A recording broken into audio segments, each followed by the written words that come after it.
नमस्कार. मी बाळासाहेब चांदेरे, शिवसेना जिल्हा प्रमुख आणि मुळशी पंचायत समिती माजी सभापती.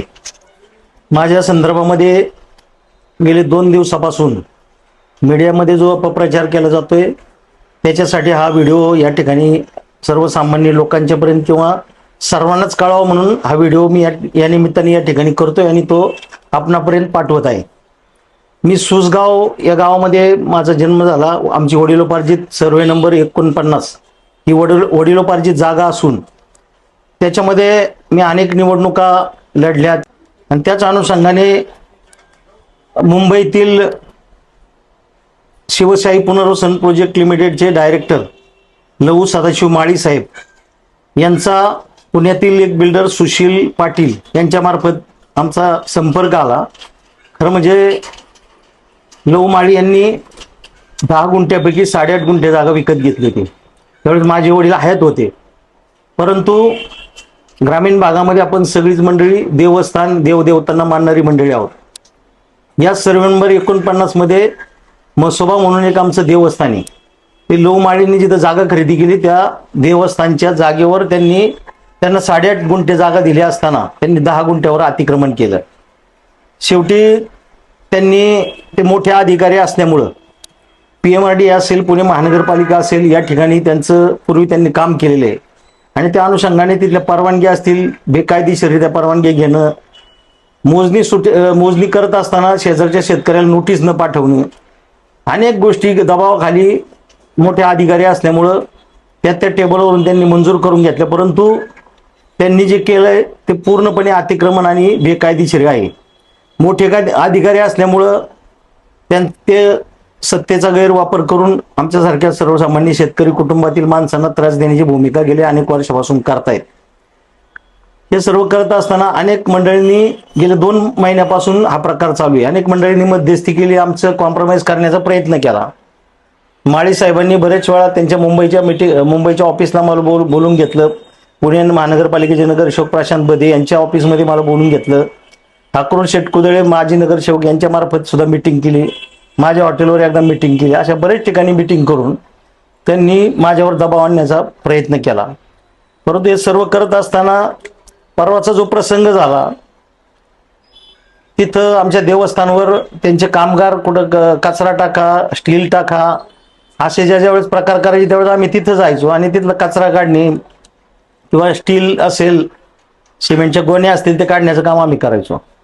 असं दिसाड करायचो. आम्ही तिथं जायचो. मग ते लगेच 112ला फोन करायचे. जवळजवळ या महिन्यामध्ये 112ला 10 ते 12 वेळा कॉल केले त्यांनी, की लगेच पोलीस तिथं हजर.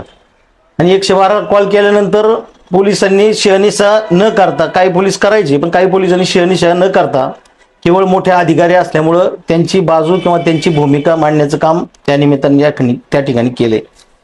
मी 30 तारखेला त्यांच्या विरोधात एक तक्रारी अर्ज बावधन पोलीस चौकीला दिला होता.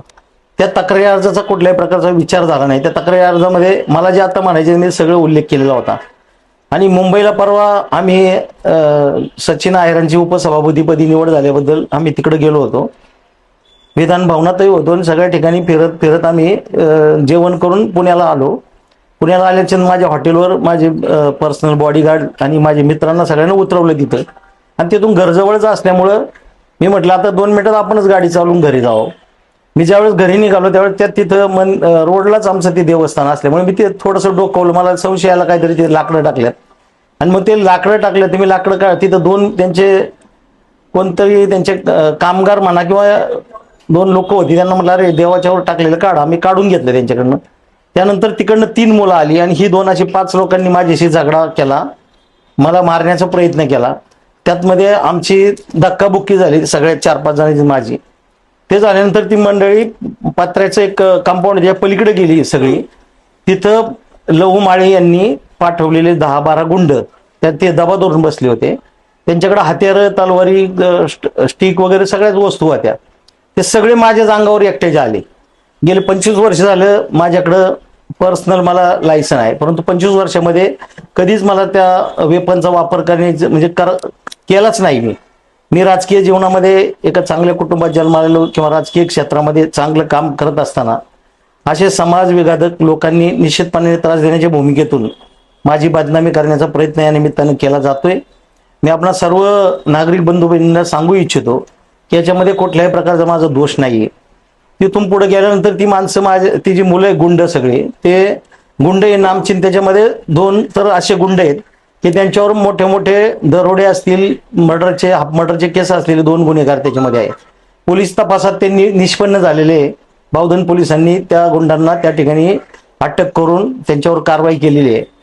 परंतु हे सर्व करत असताना लहू माळी सारख्या एका मोठ्या अधिकारी माणसानं असे गुंड पाठवून माझ्यासारख्या कार्यकर्त्यावर दबाव आणणं, माझ्यावर हल्ला करण्याची भूमिका घेणं हे योग्य नाहीये.